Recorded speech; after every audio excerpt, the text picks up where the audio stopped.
So we've had 24 hours of track time and, we've had a few different sort of threads to pull on so far during the show. But, what have we really learned from that track time? Like, are there any particular, points about teams that you want to mention in this current era? I think I have to say how McLaren looks like they've picked up where they left off, and they do again look like the team to beat. And obviously, they won the constructors, and assuming things go well, I mean, I can't foresee any other team sort of being able to get near them, at least in the early part of the season. Obviously, we're going to a slightly different track in Australia, and then a whole host of different tracks, in the early sort of sections of the season. But the car just looks really planted. When they take the fuel out, as we saw at times, they do just look like they have the ability to turn on lap time, and the front end does exactly what they want, and the rear end's not moving about. By comparison, we didn't necessarily see that so much with things like the Red Bull at times. It looked a bit spiky on occasion.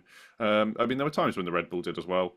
Sorry, when the McLaren did as well, sorry. But I think the on that second day, to just chuck the car about, put it where he wanted it on the fast laps, and have the car just work, just go forward. I think really helped. I think also Ferrari. They don't maybe look as performant as Red Bull necessarily, but they have had a good test. They've 100% had a good test, and they look like, I think they're going to be on their day, and I think that'll be quite a few days.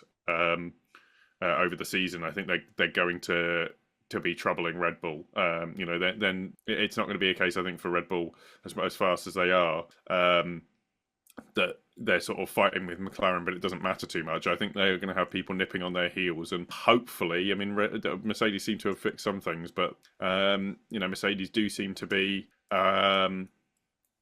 just sort of widening the performance window of their car, which hopefully should mean that they're more competitive more of the time, and that only bodes well, bearing in mind how good they were last year. Obviously, there's the rookie that they have in Kimi Antonelli, but the hope is that he puts together. I mean, he was sort of he spun a few times, but my hope is that he's sort of getting that out of his system now, and doesn't do that in races and things like that. Give him more time, and he's going to be better.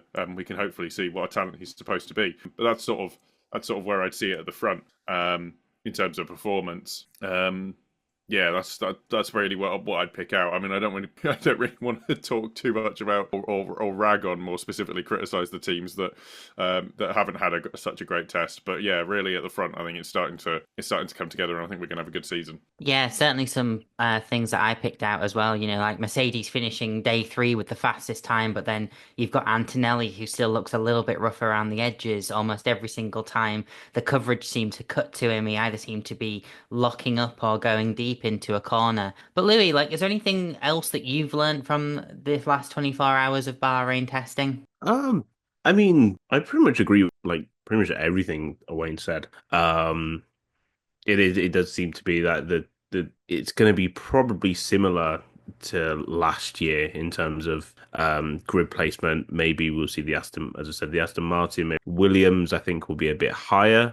And maybe the Red Bull being a little lower, at least to begin with. I don't think it's going to be a season long thing. It's Red Bull. They have plenty of money and resources to throw at issues and try and make their car faster. They went through a big slump sort of mid-season last year, but they still managed to recover, and Max Verstappen still managed to get wins despite the fact it wasn't the best car. But yeah, I think it would be naive to think that it wouldn't be the McLaren, the Ferrari at the front, with the kind of the Sauber at the back. It's not going to be some big change. It's the season before a big regulation change. Teams are not going all out for this. They know there's a huge opportunity to be had next year if they get ahead. And ultimately, finishing lower down in the championship this year gives you more wind tunnel time. It gives you more testing time. So it's not the worst thing to not win the Constructors' Championship next year, even though I'm sure the prize money is probably also worth it.